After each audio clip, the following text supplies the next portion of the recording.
Yeah, I guess we're finally here. We are here to talk about the Paris Masters, of course. We are here to talk about the Turin finals, field being, well, finalized, if you may. And yeah, also probably at the end, as usual, like a short preview for Sofia and Metz.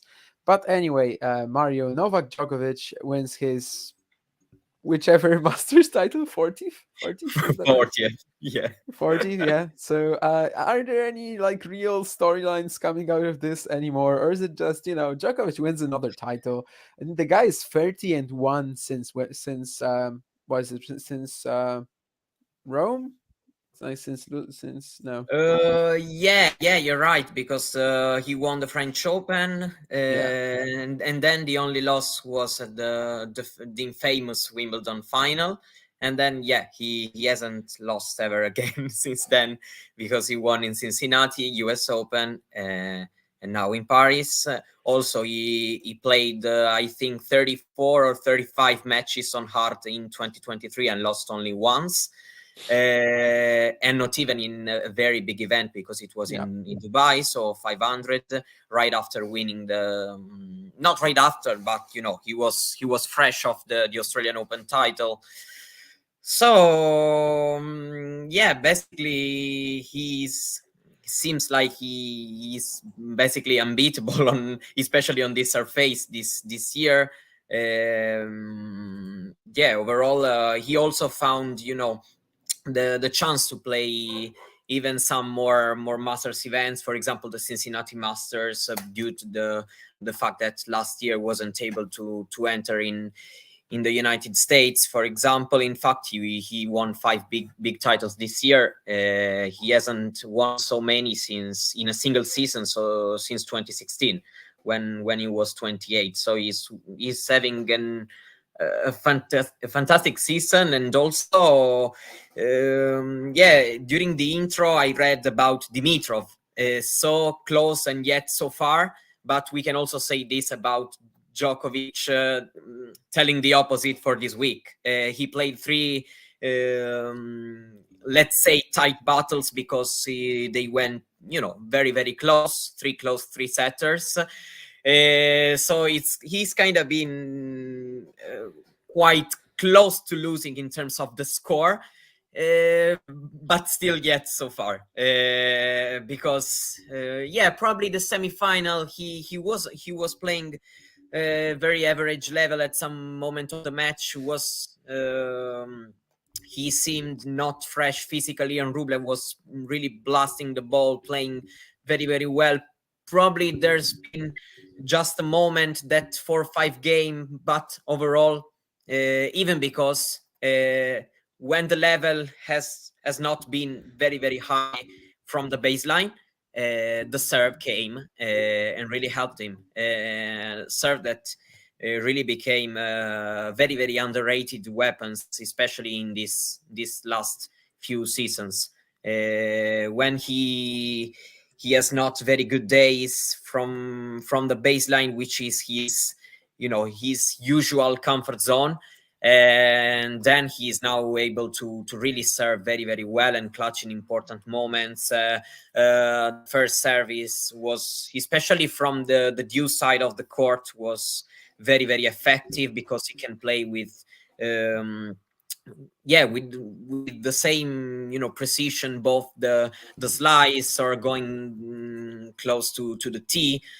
And yeah, so even though the level has not been super, super high this week yet, you still see even in the difficulties of the single match, you still see a dominance, especially in the important moments. For example, that second set tiebreak against Rublev.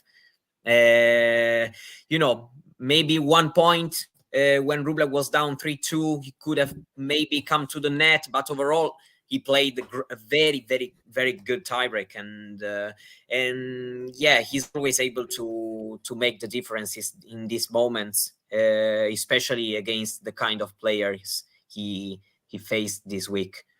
Probably the best match in terms of level by him was probably the quarterfinals against Runa, Rune, yeah. even if it went close. That one, I think he played well and very, very well in the final set. But overall, it hasn't been a flawless display, but still, the feeling was still that he was not that close to lose the match. Probably, the second set against Rublev was the only moment he was struggling at the beginning, had to face a break point. But yeah, it was still quite far. Yeah, 8.5 hours across 3 matches in 3 days, and yet he still comes out for the final. He beats Grigor Dimitrov.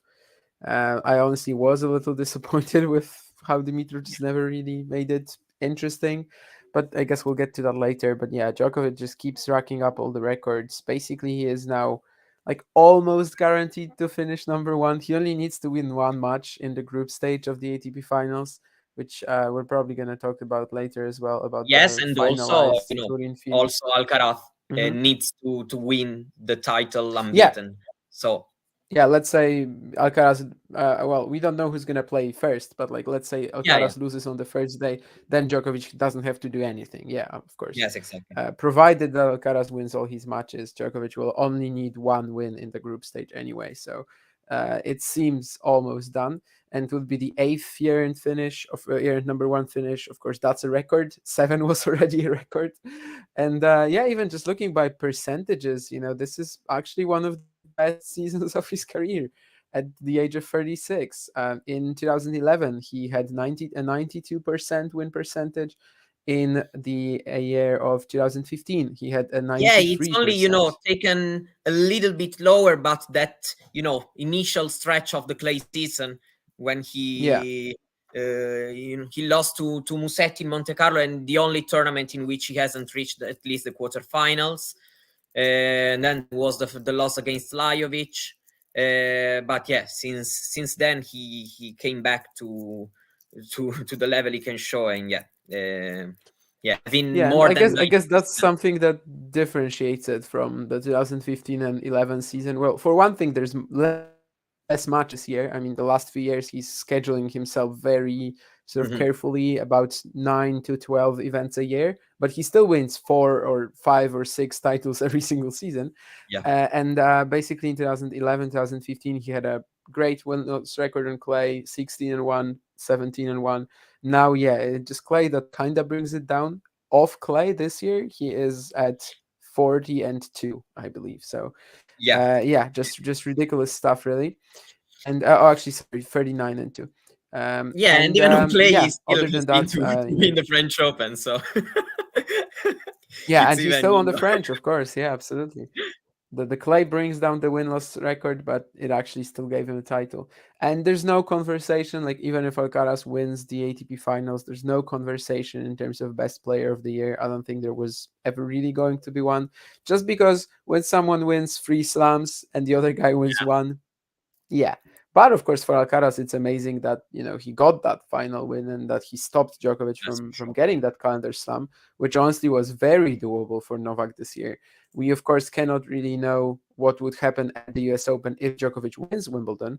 Maybe what would have happened? Maybe something like the Medvedev final, comes in where Djokovic is just tired and mentally as well, maybe not ready No, to yeah, to that's get that absolutely right. But achievement. no, not But he had a having big the chance for to do yeah, that also this year. not Yeah, having the Olympics this year, like yeah, he had in 2021, which yeah. brought him a little bit of tiredness, also physically and mentally, and probably also he brought that a little bit into that US Open because uh, honestly he was a bit shaky all the tournament. Then was in the final because he is Djokovic, but Yeah, it wasn't the classic Novak card could display that year on at the US Open. yeah, and So we yeah, keep saying that he's like extremely good at bringing it for the slams these days. But even when he's at 70% in a Masters 1000, he still wins it. So yeah, it absolutely. does it doesn't But matter. Yeah, I repeat, especially on this surface, because he only played few. That has to be said. I think 6 since Paris 2019, but he only lost once in the Paris final last year. Then he won Paris in 2019, Cincinnati 2020. In 2021, won in Paris right after losing the US Open final. Yeah, basically, it's absolutely right. Even in Cincinnati this year, he put off that comeback. Yeah, it's not really only about the slams. When he goes into a tournament, let's say like that, he doesn't focus on all the Masters events, but he chooses the ones he wants to do well in and win, also because they may help you even to as a build up for a future event. For example, Cincinnati more than Canada right now because going to the US Open, or even this year Paris better than Shanghai because it's more, even physically and mentally for him is better to concentrate 2-3 events than having a pause and then coming back. But yeah, in some parts of this tournament he was even probably at 50% of his level Yeah. and still won it. Yeah. And that was also due to the stomach bug against Greek Sport. He recovers from that, as you said. I think that's right, that he played his best match of the event against Rune. And yeah, you also mentioned the serve and like in general, just how much more aggressive he is, how much how he shortens the points compared to his, prime. Let's say. I think he's still in his prime though. This is basically prime Novak still, and it's just a different play style, different focus, different approach, but helps him conserve energy. It helps him stay, as good as he is at the age of 36, which is somewhat unbelievable, No, yeah, 100%. basically it's more the different. He is more maybe that, given that he's 36, a season 2015 like it's not possible anymore to Yeah, express that peak level for 8, 9, 10 weeks out of 14, for example. He needs to choose, but he has demonstrated that he's amazing in choosing the right moments, the right schedule, and he's able to always to bring, I don't want to say the best level because probably in Paris was not, but still, being ready win. to win. Exactly, being ready to win. Basically to win, yeah. So yeah, the 40th Masters, as we said, of course, that's a record as well. Who knows how many more he's going to rack up? 58 finals. Obviously, the only player to have all the current Masters on the calendar. A feat that Yeah, he and also also in did Paris, he has twice by been now. the Yeah, only Paris as member well. of Yeah. the big four that has often has been able to show up well and win. For example, I can also explain that, for example, Federer won Paris once, but he also had Basel, who was for him an Yeah, important he skipped event. it a few times and yeah, So sort yeah, of so did it not was focus on that. Yeah. but we've seen how difficult he is also this year, because who went far in Vienna, for example, hasn't, for different reasons. Medvedev faced a very good Dimitrov and lost the match in basically for it was deciding set tiebreak, I guess. And then the issue with Sinner, it's not easy because they are also a very very stacked tournament. So he can also use the fact that not all the players in Paris can be very very fresh and spot on in the moment. He is amazing in using that also. Yeah, to sort of finish off that Djokovic talk, I just have to mention because there's this wonderful table on Wikipedia of the Paris Masters where you have the singles records.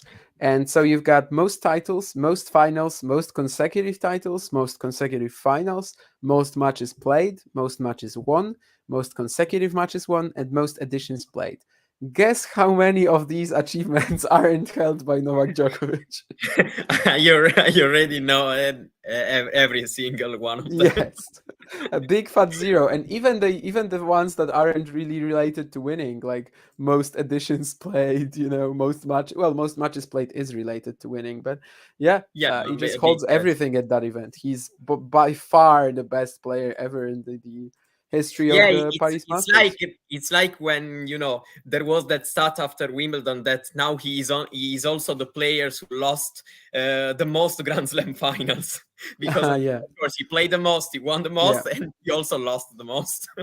So yeah. yeah. Sometimes even the records that refer to losing can be impressive. Absolutely. Yeah, so let's talk about the finalists then. Grigor Dimitrov, we already said that the final maybe itself was a little disappointing, but obviously that's a big Was achievement for disappointing. Grigor as well. Yeah, getting back to the top 15, making his second ATP 1000 final after over 6 years, and it's still been 6 years since he won the title, and it's clear that this year it's not going to happen since Dimitrov has wrapped up his season. Yeah, what I would say about the final is not really related about my what I think about Dimitrov's season, all things considered. Yeah, the final has been disappointing in my opinion, and I'm not really reasoning about the score.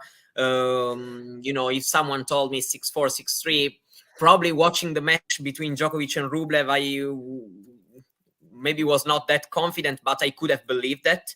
The fact is that Dimitrov really hasn't, showed up well. Many mistakes. He hasn't really found his game against, Djokovic, who basically has been just solid in that match. Then he hasn't really done anything really special in my opinion to come out with a comfortable win, and that probably has been quite of a disappointing thing.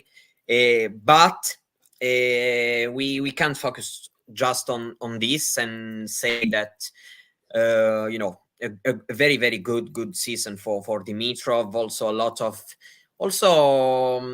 unfortunate losses at the beginning of the year, maybe because his form was already there, but the ranking was still maybe playing a lot of round 3 against very very good opponents, Yeah, and maybe even winning a set but losing the match. And then at the end of the season he also found those wins, and in fact he had also some deep runs at big events, because he also was a semi-finalist in Shanghai, losing to Rublev. And then finalist in Paris. I mean, he hasn't won a title in 6 years, but probably is not, is not the Paris Master, the right, moment. Probably he hasn't won also, a 250, a 500 event in this year. So it's not really, I think, an issue of this final of this tournament. He had a great week, playing great matches and beating very very good opponents, and yeah, the final is a little bit disappointing because he really has not played a good match yesterday. But overall, lots to be proud of for him for this season, and I think that of course the goal will be bring this form, this game and this confidence into the 2024 season, to try to finally get this trophy, to have some other deep runs, to battle with the best players in the world. Was heartbreaking yesterday watching him, that moment, crying after the final. He was really, it really was sad to watch for some point of view. But he simply has to keep going and to try to find this form into the next season again.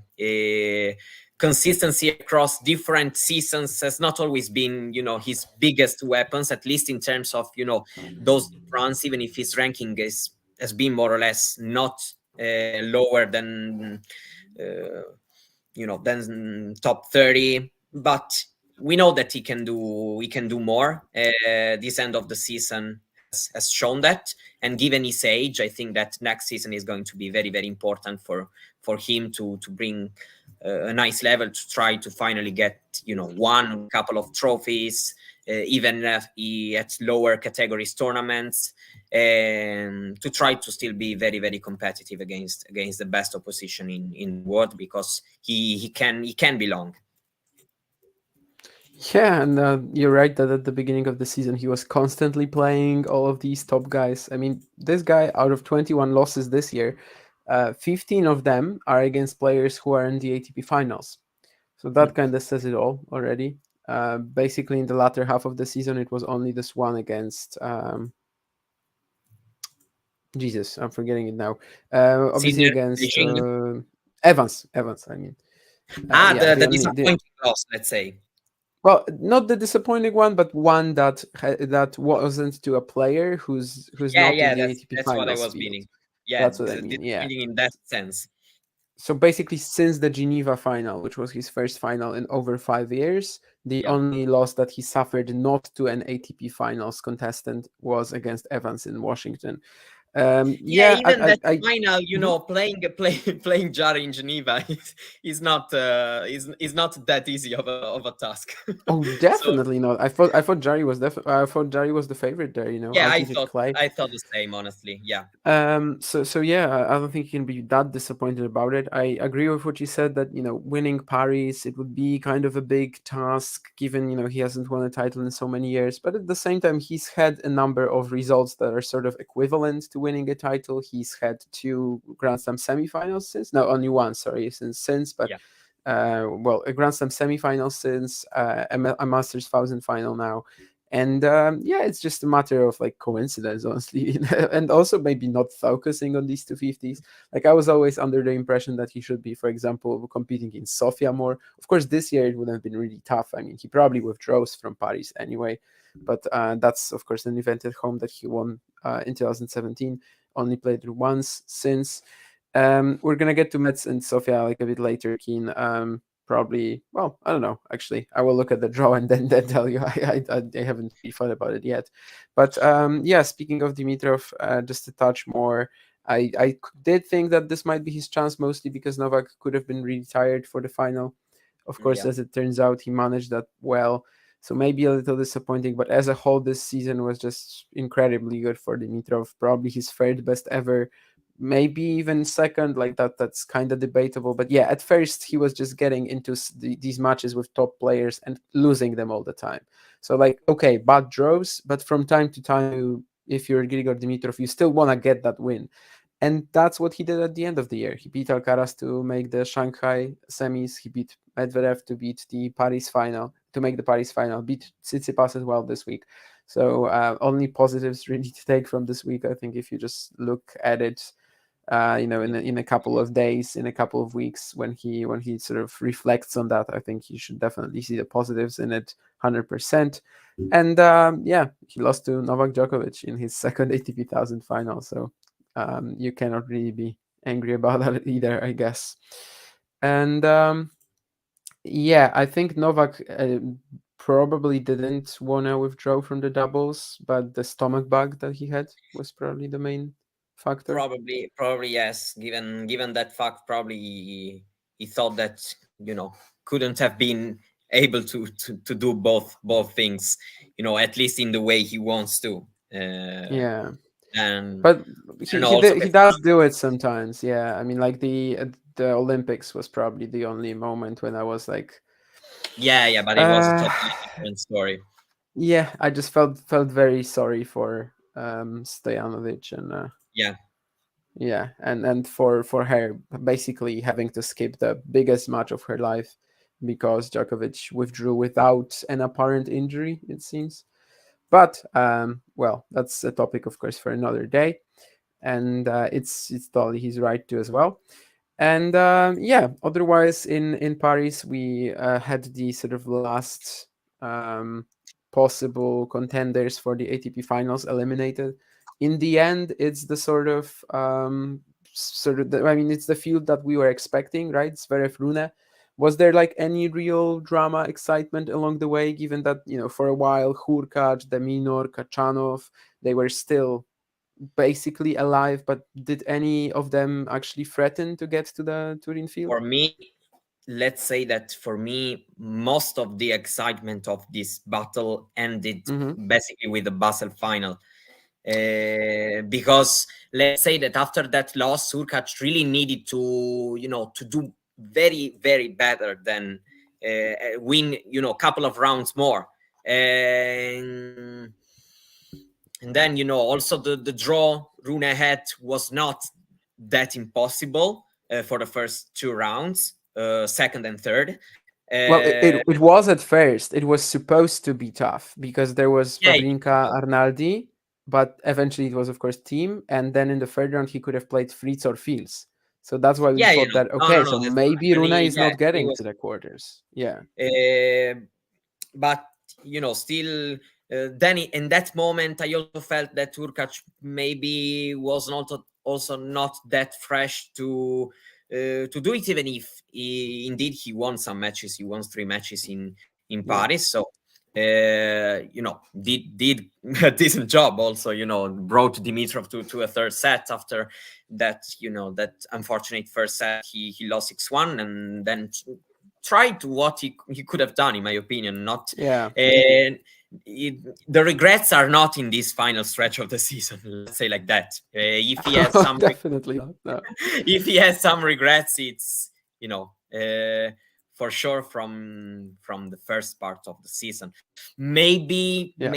that Cincinnati semifinal, but only because it was close to win it, not because of the loss in himself, because he lost against Alcaraz. That would have been, almost 300 points that could have made the difference in the end. But overall, it's before Wimbledon what he can look at with some regrets. Basically, before that Shanghai run, he wasn't really in the contention. He started playing better since Wimbledon, but it was that Shanghai title that really brought him into the contention till the final week of the season. Let's say that I was comparing the fields, the ATP finals, and I think that this year we have a field that should be very, very could be interesting. It also depends maybe on the groups and some of the things. Probably more interesting that last year's. I think so, but Mhm. let's say I Yeah. don't know.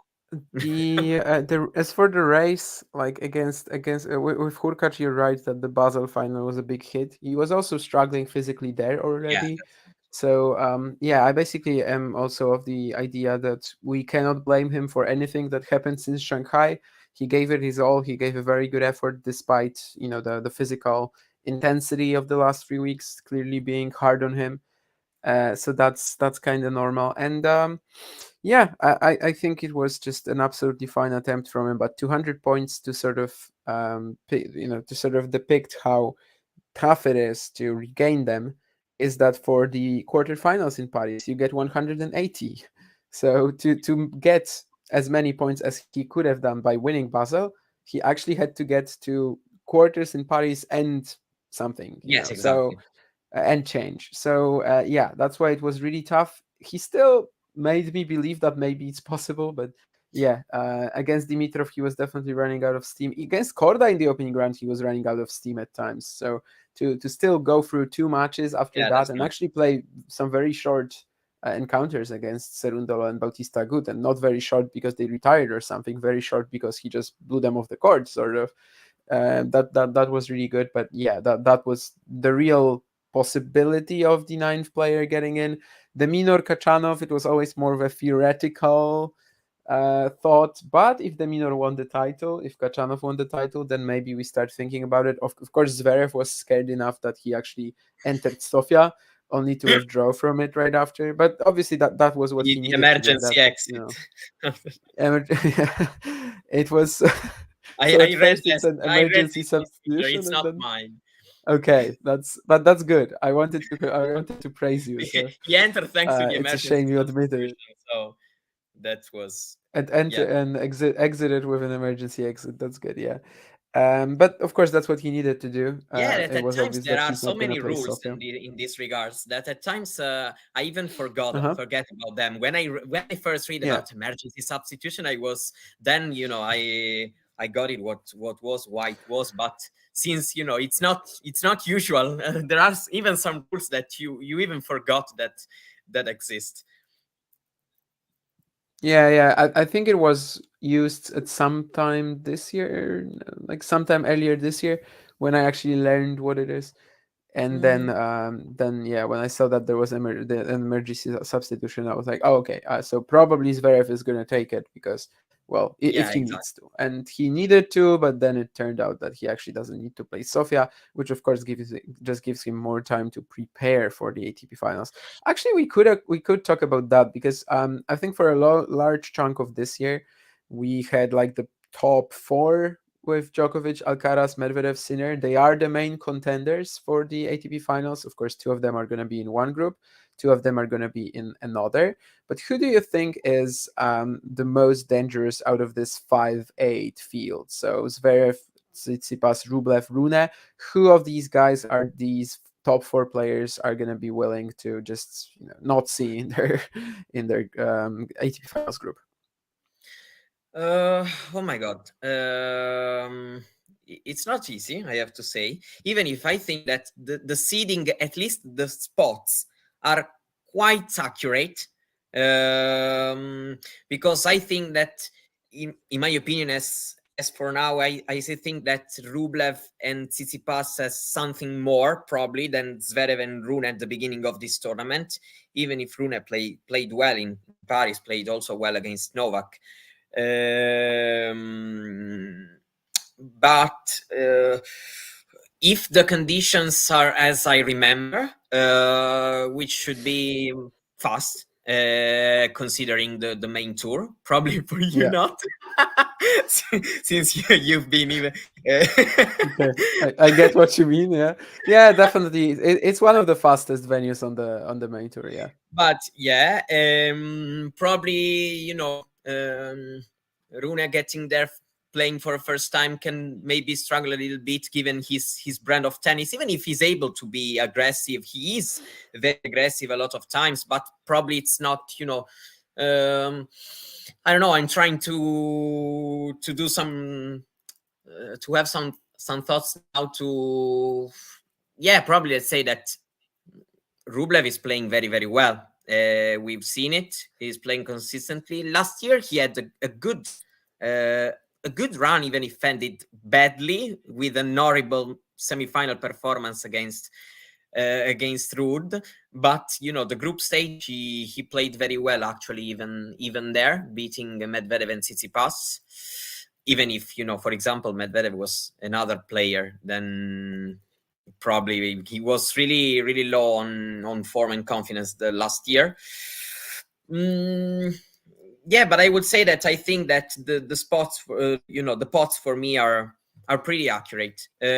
Probably maybe Alcaraz, for what we have seen in these past weeks, maybe it's not that far away from Medvedev and Sinner, probably, but yeah. In Turin, especially. but still, I think that the pots are accurate. I think that 5-6, which are Rublev and Tsitsipas, starts a little bit higher in my personal, my personal lineup that than Zverev and Rune. Probably Zverev is the one Interesting. who has convinced me less in these past few weeks. Um, but he still he still managed to win it in 2021. He can, if he serves very well, he can be really really dangerous on this court. I'd say it's pretty balanced, the thing between 5 and 8, in my opinion. Yeah, No, I they are. actually think this. Yeah, the 7-8 players might even be more dangerous just because Rublev and Tsitsipas. Yeah, sure, they're playing okay. They're beating the lower ranked opposition, but like I have serious questions about their ability to beat the best. And lots of these matchups, like against Alcaraz, Medvedev, Sinner, Djokovic, they are terrible for them. No, Whereas yeah, Zverev, Rune, they're not guaranteed to bring you the same sort of base level as Rublev, Tsitsipas. Definitely not. yeah, Well, especially as probably Rublev. yes. Yeah, that's what But I was meaning. yeah, if they're peaking with Runa, yeah, I am concerned about the Turin course. The same for Alcaraz. But if Runa actually manages to handle them in some way, I would say that he probably can be the most dangerous in terms of just getting out of groups, potentially actually getting to the semis, scoring some big wins there. Especially as it seems like, yeah, Paris and Basel, he's actually managing to find some form. maybe the fast-paced sort of type of play that we're going to see there is also going to help him, fitness-wise. Yeah, these are these two different way of thinking. If I have to think who's the one among these four that I'm sure that at least he's going to bring a quite good level, I probably would answer Rublev because and Yeah, even but like Tsitsipas the way I consistent. meant the question was like more Yeah, who probably as the peak Djokovic or level. Alcaraz, who do you not want to see in the group, right? Yeah, Because I yeah, think you're right. they want to see Rublev. They want to see Rublev. They know Yeah, what yeah, to yeah, expect from probably him, yes. and well, Alcaraz hasn't played Rublev, but I think he still sort of knows what to expect from him, and especially No, from no, that Tsitsipas in probably. But this you're right. yeah, In this you're right. Yeah, probably let's say that. No, I don't. Probably on these fast courts. For yeah, Djokovic, even if the Rune matchup has been two wins each, probably against Rune he should win in Turin, and probably Zverev can be more dangerous for the way he plays against Novak. I don't know if he serves very well. Like I remember, for example, exactly the 2021 semifinal. Even if there's also the question mark: is Zverev the same player as in 2021? Mm, Probably for Alcaraz can be the exact opposite. um, Rune more dangerous than Zverev. I it's very balanced in my opinion. It's very yeah. balanced. Yeah, there are definitely different sides of the argument to be looked at. Keen has a question about: do you guys think it's fair the finals are always on indoor hard courts? Personally, I do, but a lot of that is related to the scheduling. So, Yeah, well, for one thing, the ATP tour builds up to with the indoor hard courts to the ATP finals. With tournaments like Metz or Sofia, it would be basically impossible to hold it anywhere else. It was possible last year because you've had the week of next gen ATP finals. It's possible on the women's side because you have the WTA Elite Trophy. But if you have Sofia or Metz finishing on Saturday, and these events also count towards the race, then I think you just have to do it indoor hard courts as well and in Europe. I think that's a bit of a requirement given how the ATP Tour is structured. And of course, it doesn't have to be like this. Like if, for example, this week was free and it's just the next gen finals again, then I'm open to switching something up because no one would actually play the next gen finals and then the ATP finals. So it would be okay. It would give the players some time to prepare. But should it still be on hard courts? Probably. It's 6 months of the year, and yeah, in November in general, it's of course the most sort of suitable to have events indoors because well, most parts of the world the weather is going to be rough. Even in Cancun this week, we have some issues with I that. would say, given what's happening in Cancun, the indoor for me it's okay. Yeah, It's very much okay. uh, yeah. So basically, I believe that it is fine. I see the argument that maybe it would be fairer to just play it on every single, every single time on on different surfaces. But I think it just makes the most sense with the calendar. And also one thing that we have to remember about is that the WTA finals, the WTA calendar, it ends a little earlier as well, which sort of gives the ATP less time to potentially just have a spare week somewhere in the middle or just change surfaces. We just mostly want to have the players play on what they were doing the last month or so, and for them to finish off the season, just so the off season Yeah. is not 4 weeks or something. So I am perfectly fine with this. I think it's the choice that sort of needs to be made for now. Yeah, no, I agree, even because it's also let's also say the best condition possible for an indoor tournament, because you only need one show court, because every Yeah, day you have just to play two singles matches and two doubles matches. And so if we imagine a big event held on indoor hard courts, for example a slam, would be totally impossible. some say um Paris is already kind of impossible because you have the two yeah, arenas already where already there yeah, there are a lot of issues in hosting a master event.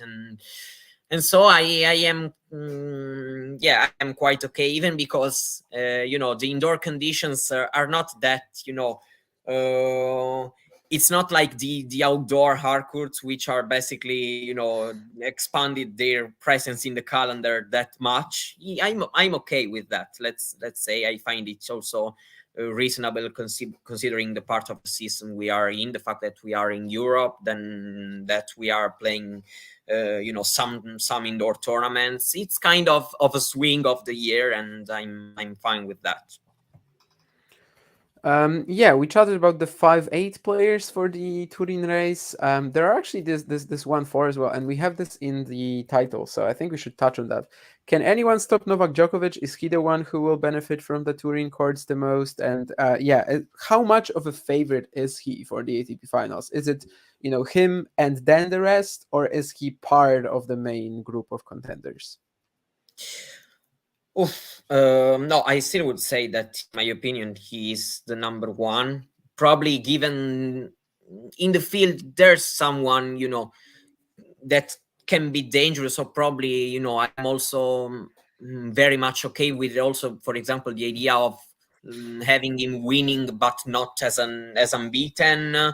But overall, I think that he's still the number one. We have some question mark on Alcaraz, both for the form and the conditions. It's also the first time he plays here.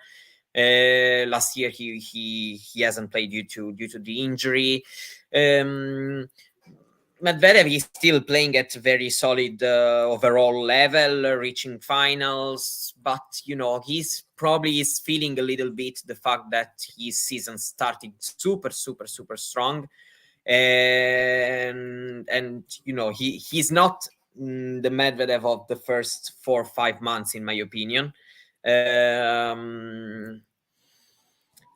Sinner played well in 2021 when went in as an alternate, even if not, he hasn't played against Djokovic, for example, that year.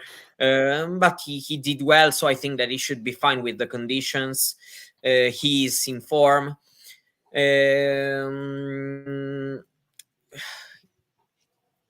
But I still think that it's Novak and then then the rest. If I have to make a power ranking, then of course it's not like the Paris Masters, which in which having not Novak winning would probably be almost a shock, considering his record here and all the stuff. If he loses, I won't be probably that shocked, but I still think that it's Novak and then the rest, and probably the 2-4 seeded players can be put in the same. All things considered, right now can be put in the same place.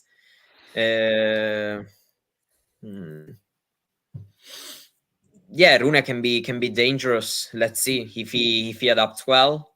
I still think that Novak is the main favorite, of course, in my opinion. Yeah, me too. Like I generally think that the post prime, if you may, or like the end of prime version of Novak, the 2023, 2022, 2021 guy, like he's actually at his most dangerous on courts like that, because he's one of the best returners in the world, one of the guys who absorb pace the best out of anyone, and at the same time he's like a top 10 server. So how do you beat that guy? I don't know. I would absolutely piss my pants if I was going to, Yeah, play against Novak Djokovic in a professional there's the setting. need of someone to pull off, a Zverev 2021 campaign, in which Zverev went into basically God mode in Yeah, semifinal. If anyone is able to do that, then okay, there is a chance, and still that match should lasted 3 hours to beat him. yeah. Otherwise, it's really, really, really difficult to imagine.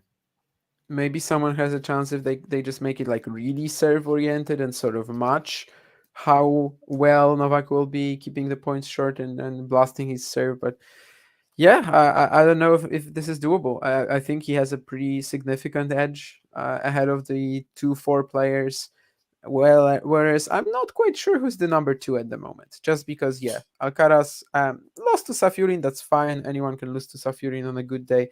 but just the Turin conditions is more of a concern to me regarding Carlos. Obviously, he's had matches on faster courts against players in the past, like I don't know, Felix last year in Basel, where he just looks completely inadequate. So maybe this is something that can also happen to him here against, yeah, let's say Zverev or Sinner.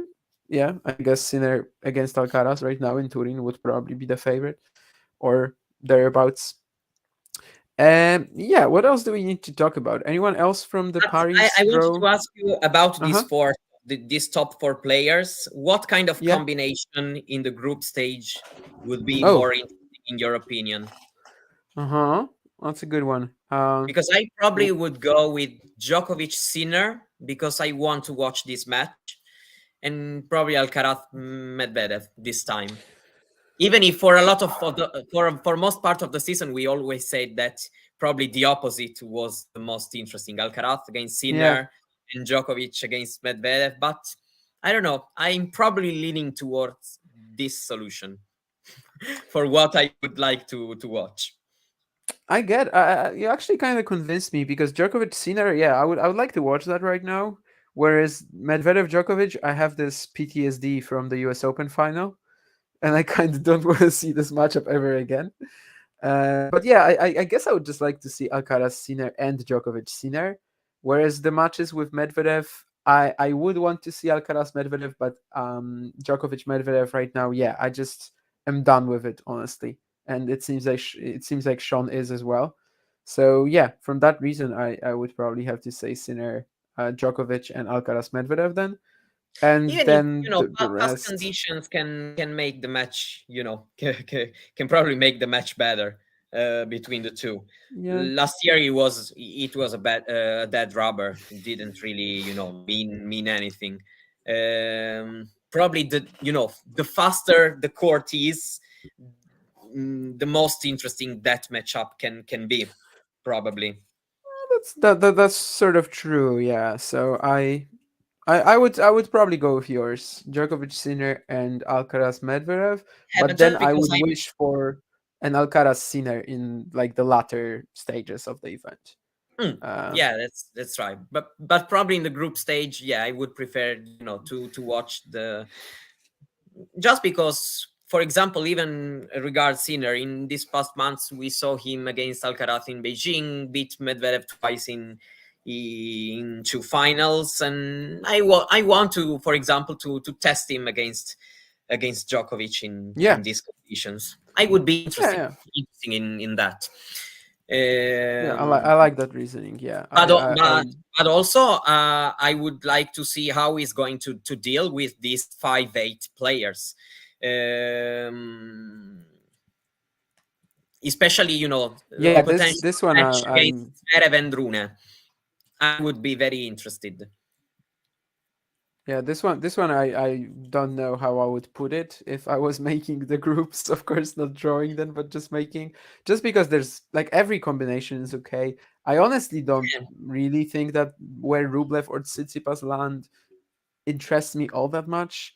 I feel like, yeah, I just know what I'm gonna see from them. But Zverev Rune against any of these top four guys, it could be interesting. It could be an awful match with just that's non-competitive. Zverev makes 10 double faults, pushes his forehand, and Rune is like barely what? Wrong. I oppose myself. What did you say? he, he, he says that I hate Ben Shelton, but I don't hate him. Uh, Maybe I said one or two things, but I don't hate him at all. And also I was very happy for him in Tokyo to win a title. I don't hate him, please. What did you say, Mario? No, maybe I we were talking probably about all that controversy that we had after the US Uh Open. huh. Um, and at that moment, at first, I thought that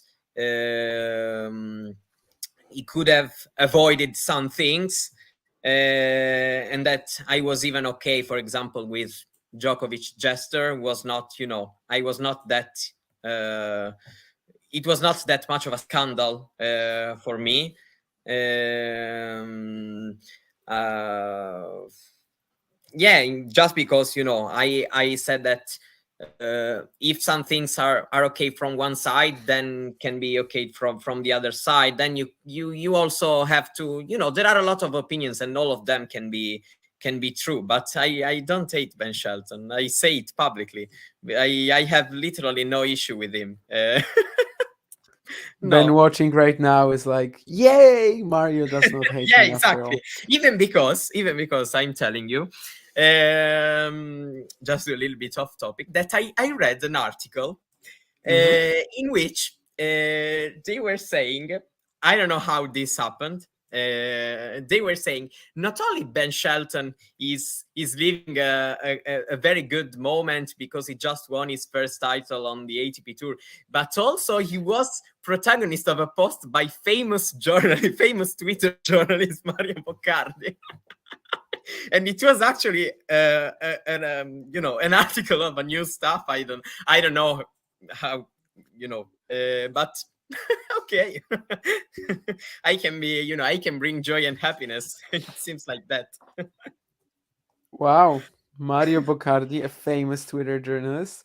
Um, yeah, I'm checking what's your followers count. Yeah, I mean, it is quite famous. I think most people on tennis Twitter would have seen a post by you. But yeah, that's Yeah, something. it depends, but it's still quite far from reality, at least in terms of Yeah, yeah, it's sometimes funny for sure when people quote your tweets in like an article and make us feel as if yeah. I we are search, I some search. sort of I have to celebrities expose experts. myself, and I search my name on on Oh, on the Google. you search your name on Google. Yeah, Wow. at times I do, but just because I'm curious. Since at times I found something, uh, Yeah. No, no, I try. I get it. I get it. I probably did that once or twice as well. Yeah, just because someone sent me like an article where my tweet was involved, and I was like, I wonder where else it shows up. But yeah, anyway, I guess we have actually talked more or less about the Turin field. We have talked about the Paris Masters. Let's maybe return to Keen's question from earlier and just briefly preview Yeah, Metz Sofia before we wrap it up. Is Metz or Sofia more interesting? I still don't know. Looking at these draws, definitely it's a bit of more of a hardcore tennis fun week rather than a casual one. Met Sofia week, it can be such a great date for a tournament because sometimes you're gonna have the ATP race still going on, and then everyone is looking at your event. But on the other, on the other half of the side of the argument, you also have these weeks like this one where everyone withdraws. No one wants to play after Paris because there's almost no reason to. But for like people more involved in tennis, obviously there's going to be more excitement. There's a number of players. There's going to be still a lot of excitement. There's a number of players who haven't won an ATP match in a while, or actually haven't played an ATP match in a while. I think Billy Harris is debuting in an ATP Tour main draw. There's Matteo Martino, I think, as well. So yes. there's a few who for them this could be like the best week of their careers or a bit of a breakthrough. The fields are going to be a little weaker, but they are still competitive. There's a Yeah, number of I really can't, great players. choose one right now because a lot it will depend also, of the storylines that will come Yeah, out from this tournament. If some players pulls off, uh, the best week of his career, for example, or I don't know. There is some potential here and there, and we have to see, in my opinion, which one of these two events, if any of them will turn out to be interesting for all the different aspects. It's a week in which I'm searching more from these hidden storylines than really looking at the top seeds, in my opinion. yeah, absolutely. Like it's gonna be a week of players picking up great wins, maybe not necessarily quarters, semis, or something like that, but like for them personally, like their milestones, breaking new ground for them. But actually, there's an interesting French number one race as well. Someone I remember at the very Like, beginning of the year mentioned this on Twitter that like it's very hard to guess who's gonna be the number one of France at the end of 2023. There were some suggestions, and this is still going on. There's actually just a 15 points difference between Ugo Humbert and Adrian Manarino, so it exactly. literally could be one round. Yeah. Even because one Manarino is playing in Sofia, I Yeah, think. they're not playing the Uh, same event, and they're yeah, also so they are they're in not playing different the same events. event, and they also have buys. They also have buys. Yeah. Yeah, So they have a basically, shot also. They have a shot also on ending the year in the top 20 if they win the title. Because I was watching before the live ranking, the one of they the site. They don't. Oh no, sorry. Humbert has it. He can exceed Cerundolo by 5 points, but Manarino actually Yeah, is okay. out already. Yeah, Manarino So would be 5 points behind Cerundolo with the title. um, for example, for Humbert can be, I mean, it's not that much of a difference, one of two probably ranking, even if it is still a satisfaction. And winning a title for either of them, Manarino would be in the third this year, which would Yeah, be wow, great, considering also his, let's say, bad record he had in finals, yeah, not winning many titles before this year. Humbert would be, the cherry on the top because he played a great last part of the season and overall a great season. Uh, but especially, on this last part because he really did so even on the biggest stages. Yeah, so yeah, there are some interesting, kind of interesting things. Just to see if any of these potential stories will, turn out in effective stories. yeah. During I this. think this is a good question from Sean to sort of finish on. Who do you think will not make the ATP finals next year out of the current top eight? And that's a really interesting one. This is a What horrible I question.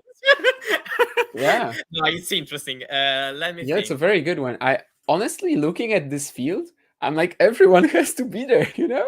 Like Djokovic, Alcaraz, Medvedev, Sinner, Yeah, that's right. Rune, they That's kind right. of have to be Absolutely. there. So I'm thinking of Rublev, Tsitsipas, Zverev, but then again, Rublev has such a high Yeah, base because level. in my opinion, there's Steph? not, there's not a number 9, 10, 11, 12 that you think he will be there Yeah, next year. that's true. You know, Yeah. uh, Yeah. Hurkacz, Fritz, and for Ruud, example, Deminor, Paul. last year we had, Rune was number 9, and you were probably thinking he will be there, and so you were searching one of the 8 to, yeah, it's difficult. Yes. You're right when you say probably Tsitsipas, has some downs moments at times, but still he was there for all the last five Yeah, but seasons. So take away 1,200 points for the Australian Open, and he's not in the ATP Finals field. But yeah, no, I that's mean, right. yeah, that would take a first round exit. Like, yeah, looking at the field, I'm actually gonna make the bold prediction that the field is gonna be the same as this year. I don't know if that even happened ever, but I think it's possible. However, just comparing 2021, oh sorry, 2022, we actually lost 3 players. So no, sorry, 4 players: Ruud, Nadal, Felix, and Fritz. But of course, Yeah, Fritz we they were kind all of in the cannot same count group. because yeah, because Alcaraz withdrew, right? So we Yeah, sort of Fritz like was lost 3 players, let's say, which is Felix, Rafa, and Rud. Casper. Yeah. So basically, looking at the field, it's kind of hard for me to eliminate Yeah, I don't know anyone. if maybe I can be a little Tsitsipas or bit, Zverev, let's say also, biased by the results of this season because we already have the biased. top 8, and so of course these are but yeah, my thought is still the same when I'm watching, a number 9, 10, 11, 12, 13. Yeah, um I don't really find a name that I think, oh, this one is going to make yeah, this and be there. next year. Thinking about That's true. younger guys, yeah, there are Not some yet. guys. Yeah, exactly. Because Yeah. even, for example, the fact that Fields was playing very, very well, but will he be there next year? Hmm, I don't know. I don't think so. I still don't Yeah. think so. So yeah, you're right that it's difficult to right now to imagine a different field. While last year it was possible, in my opinion, to imagine Yeah. a Rude, different. Even, Felix. for Yeah. example, yeah, the fact that Rune was still not there, but even Sinner had not a great 2022, but you still could have thought if he has the potential to improve these two things and be in the top eight in the next year, Yeah. right? Yeah, Ben Shelton may be an outside chance. I think Shelton and Hurkacz, they are very likely to be Yeah, in the top 10, in the top 8 at some point of the season. I'm just not sure they're going to be there for the ATP finals because Shelton has the semi at the US Open to defend and Hurkacz has all these Shanghai, Paris, la la la points, right?